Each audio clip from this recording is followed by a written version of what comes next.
Hello, I'm here today with a friendly reminder. This weekend, we'll be changing our time clocks back by 1 hour. I like to use that as a reminder to change your batteries in your smoke and CO detectors.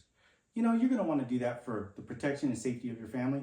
Plus, these things tend to start chirping at 1 a.m. and 2 a.m. exactly like that if for some reason the battery runs low. So please, do your sleep a favor. Get proactive, change your batteries. And also, if you know somebody that can benefit from this reminder, please share the video. I thank you very much for listening.